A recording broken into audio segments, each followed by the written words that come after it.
নমস্কার, আপনারা দেখছেন রূপম টিভি। ভারতের মুসলিম নেতা আসাউদ্দিন ওবেসি, হায়দ্রাবাদের নেতা, হায়দ্রাবাদের এমপি, বাংলাদেশের প্রধানমন্ত্রী ও আওয়ামী লীগ নেতা শেখ হাসিনাকে নিয়ে এবং নরেন্দ্র মোদীকে নিয়ে এমন টিপ্পনী করেছেন যা শালীনতার সমস্ত সীমা লঙ্ঘন করেছেন।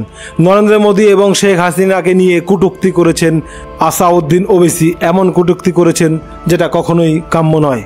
হাসিনা এবং নরেন্দ্র মোদীর সম্পর্ক নিয়ে বাজে কথা বলেছেন আসাউদ্দিন ওবেসি।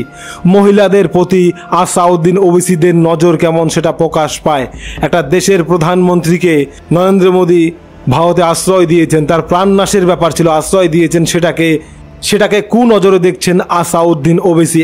আসাউদ্দিন ওবেসি আরও বলেছেন শেখ হাসিনার সঙ্গ না দিয়ে বাংলাদেশিদের সঙ্গ দিতে হতো নরেন্দ্র মোদীর।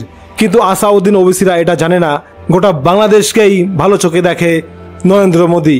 এবং ভারত বাংলাদেশের ক্রিকেট খেলা নিয়েও কটূক্তি করেছেন আসাউদ্দিন ওবেসি। আসাউদ্দিন বলেছেন বাংলাদেশের সঙ্গে কেন ভারত ক্রিকেট ম্যাচ খেললো, সেখানে হিন্দুদের ওপর অত্যাচার হচ্ছে, তাহলে কেন ক্রিকেট ম্যাচ খেললো ভারত? নরেন্দ্র মোদী টাকা কামানোর জন্য এটা করেছে।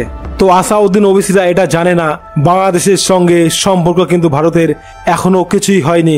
একটা বাংলাদেশের রাজনৈতিক ব্যাপার ঘটেছে যার দরুন এই মুহূর্তে একটা পরিস্থিতি অন্যরকম, কিন্তু বাংলাদেশের সঙ্গে ভারতের সম্পর্ক কিন্তু সারা জীবনই থাকবে যতই যাই ঘটুক। এসবের মাঝখানে আসাউদ্দিন ওবেসির জন্য একটা খারাপ খবর রয়েছে। বাংলাদেশে গেলে শেখ হাসিনা সমর্থকরা আসাউদ্দিন ওবেসিকে অ্যাটাক করতে পারে, বা ভারতেও বিজেপির কর্মীরা কিন্তু আসাউদ্দিন ওবেসির ওপর অ্যাকশন নিতে পারে।